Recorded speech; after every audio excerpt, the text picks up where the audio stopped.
लेकिन हमको आपने अवसर दिया, हम जिसके बारे में बोलने वाले से उनके जानेंगे। योजना को राजनीति के पैटर्न पे लेके खड़ा कर दे, तब कहीं ना कहीं बहुत सी चीजें समस्या के रूप में भी आती है। लेकिन किसी से डरने और डराने का पेश किया जाए। आपने जब तय कर दिया, आप चाहे लखनऊ भी चाहे बनारस है, तो मेरा इस विषय के साथ साथ एक सारनाथ का जो मुख्य आपने 286 बताया, उसका विकास प्राधिकरण से एक प्रशिक्षण कार्यक्रम भी चल रहा है उन वेंडरों का। लगभग कुछ लोगों का हो गया है और आपने इतना महत्वपूर्ण समय दिया। समय की बाध्यता है, चूंकि सहायक नगर आयुक्त का भी आदेश है कि उन्हें भी बोलना है और कहीं बैठक में भी जाना है, तो मैं ज्यादा कुछ ना कहते हुए सर से निवेदन करूंगा कि आशीर्वचन के रूप में हम लोग कमाना, हम पैसा नहीं देने गए हैं, हम कमाने नहीं गए थे, हम अपने मान सम्मान को बढ़ाने गए थे कि अगर एक कचौड़ी जलेबी वाला दिल्ली में जाकर प्रथम स्थान लेके आ सकता है, तो बनारस के फेस्टिवल में वोट फेरा लगाएगा तो बनारस के रेहड़ी पटरी वालों का भी सम्मान।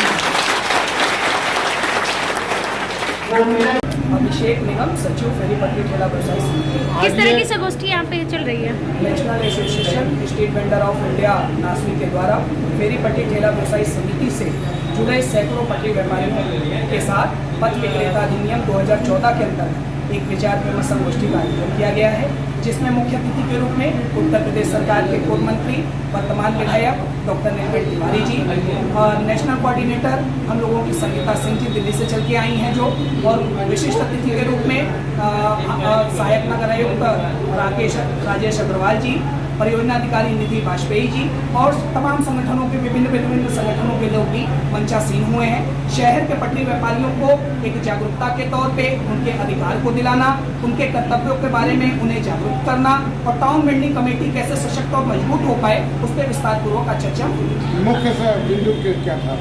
मुख्य बिंदु आगामी टाउन वेंडिंग कमेटी किस तरीके से मजबूत हो पाए, जिससे कि शहर की यातायात व्यवस्था, वेंडिंग जोन की व्यवस्था और आगामी समय में जो हमारा शहर डेवलपमेंट की तरफ बढ़ रहा है उसमें किसी भी स्ट्रीट वेंडरों की आजीविका प्रभावित ना हो और शहर सुंदरीकरण की तरफ बढ़ सके, स्मार्ट सिटी में काशी प्रथम स्थान आ सके। प्रधानमंत्री स्वनिधि योजना में प्रधानमंत्री जी के कंधों को मजबूत करने का और अपने रेहड़ी पटरी वालों की आजीविका का भी ख्याल करने का काम हम पटरी व्यापारी करेंगे। स्मार्ट सिटी के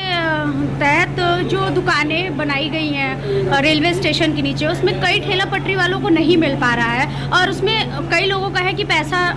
देने के बावजूद भी उनको ये दिक्कतें आ रही हैं। क्या कारण है और उसके लिए आप क्या कर रहे हैं? पूर्व में जो निर्धारित जगह है किसी को हटा के स्थान आवंटित किया नहीं जाएगा। तमाम तरीके से जो छूटे स्ट्रीट वेंडर थे उनकी सूची बना के जिला प्रशासन को दी गई थी, क्रॉस वेरिफिकेशन था। उसके बाद जो ठेकेदार श्रेया एंटरप्राइजेस के लोग हैं उन्होंने उनको आमंत्रण दिया, वो लेने से जब बहिष्कार कर रहे हैं, लेने से इनकार कर रहे हैं, कहीं ना कहीं तब उस स्थान को दूसरे को दिया जा रहा है। अब जब दूसरे की दुकानदारी को देख के उनको लग रहा है कि ये काम हमको भी कर लेना चाहिए था, तब ये इस तरीके का आरोप प्रत्यारोप ठेकेदार के ऊपर लगाया जा रहा है। ये संगोष्ठी में आई हुई अतिथियों ने क्या आश्वासन आपको दिया? आगामी समय में दिल्ली से चल के आई संगीता सिंह जी ने और सभी स्ट्रीट वेंडरों के संरक्षक के रूप में जितने मंचासीन लोग थे, जितने अधिकारी, जितने ऑर्गेनाइजेशन के लोग थे, उन सभी लोग ने भरोसा दिलाया कि किसी भी तरीके की समस्या रेहड़ी पटरी वालों के बीच में उत्पन्न नहीं होगी और जहां उत्पन्न होगी वहां संगठन, समाज और जिला प्रशासन भी उनका सहयोग करने का काम करेगा और उसको निस्तारण जल्द से जल्द करेगा।